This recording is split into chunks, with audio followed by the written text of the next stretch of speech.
God is good. Pantheon Rise of the Fallen is still a far way off. But it shouldn't stop us from communicating about the information we have, sharing it with one another, discussing and theory crafting on the information, and learning from one another. If you're new to the channel, please consider subscribing if you, like myself and my followers, enjoy hearing about Pantheon Rise of the Fallen and you would like to be entertained with Pantheon related content leading up until launch. Today I want to talk about the situational gear and how it will affect the game, how we ultimately play the game, and also how it will change our outset and really define the MMORPG market kind of in a different way. As we all know, in MMORPGs, it's all about the gear, right? We grind our way through the gear, we use the gear to grind through harder content to get better gear, then we use that gear to grind through for more gear, and then we do in-game stuff for the best in slot gear, then a patch or an expansion comes out and we do it all again. We want those good stats, those bonuses, we want that power, and we want that prestige that comes with strolling through town looking awesome and showing off the spoils of war. That drives the MMORPG genre these days, and without going into how Pantheon could actually break that system into a much more complicated beast, let's look at something interesting happening with the gear and how we will progress through it. First, it has to be mentioned that the world of Terminus in Pantheon Rise of the Fallen and the player versus environment, or PvE in Pantheon, is a lot more than just spam killing through waves of mobs. Visionary Realms wants Terminus PvE to be more alive, more immersive, more organic.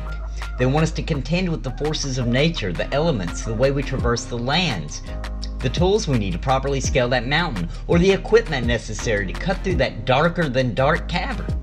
And part of this will be preparing yourself for the necessary gear to allow you to withstand said elements, weather, or effects.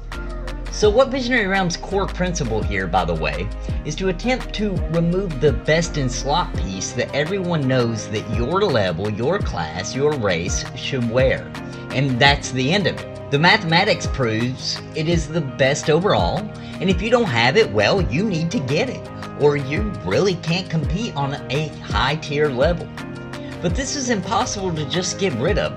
Right? I mean, people are going to do the math, they're going to figure it out, they're going to break it down and find each piece for each slot and post it online, and then bam, there will be a best in slot. But what if Visionary Realms took the situationals into so far horizontally that there would at best be best in slots for each situation? And then what if they layered those horizontal situations several times? What if they clouded the best with so many factors that it would be very difficult to just simply have the best overall piece? And that's what they're trying to do.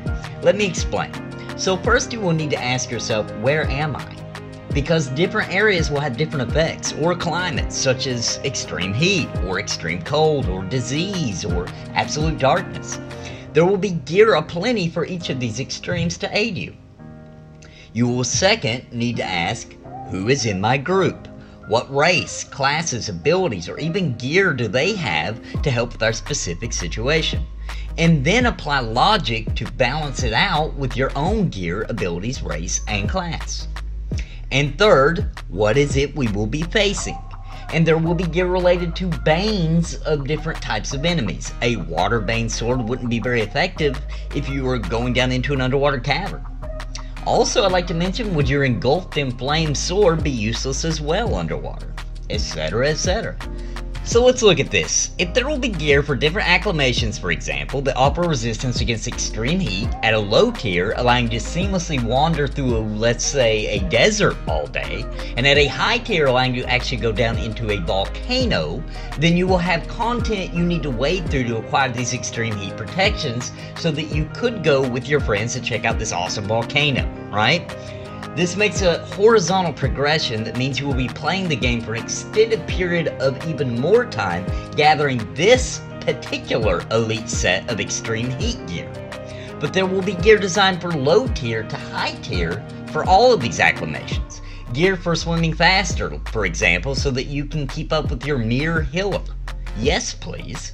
Now, I would hope that Visionary Realms actually has their graphic designers design the gear to actually fit the role it will play. I mean, it would be easy to just say, yeah, this armor was endowed with the magic of cold, so it's really cold.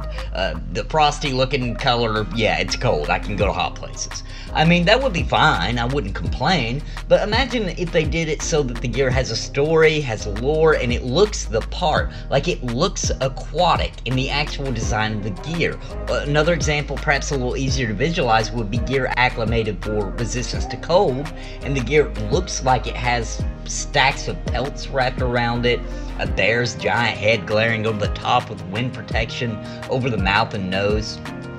Let me know in the comments if you think this is as important as I do, and if you agree on the fact of how much immersion and just awesome factor of the world, as you would see people actually dress to fit in with the environment out of necessity and not just like a role play type scenario.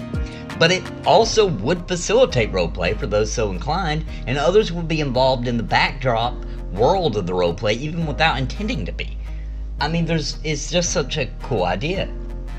But moving on, my actual point was the amount of content that can be created on this horizontal plane of gear progression. Getting the right gear for the right job. Getting yourself prepared for that raid your guild is doing at the end of the month. Staying up extra late hoping for that drop, or even more fun, running with your guild to get the gear so that you can all go on the said raid together and all be prepared. What about the friendships and the alliances that can be made because you need a DPS with specific gear for the specific area, forcing you to look outside of your regular group of players and forcing you into meeting someone new. As we continue talking about Pantheon, it's interesting how each of these mechanics built into the very foundations, into the actual pillars of the game, all end up wrapping back around to encourage meeting people, socializing, making friends, and actually feeling like you are in a massive multiplayer online role-playing game. Visionary Realms is doing an excellent job redefining the genre, bringing the MMORPG back on track, back to its roots, back to basics, and then evolving the basics into something fresh, new, and exciting. Well guys, I hope you enjoyed my video. If you did, please consider subscribing for more. Please drop me some love, a like, a comment, a tattoo of my face on your face, whatever you feel is necessary. Until next time, God bless and happy gaming.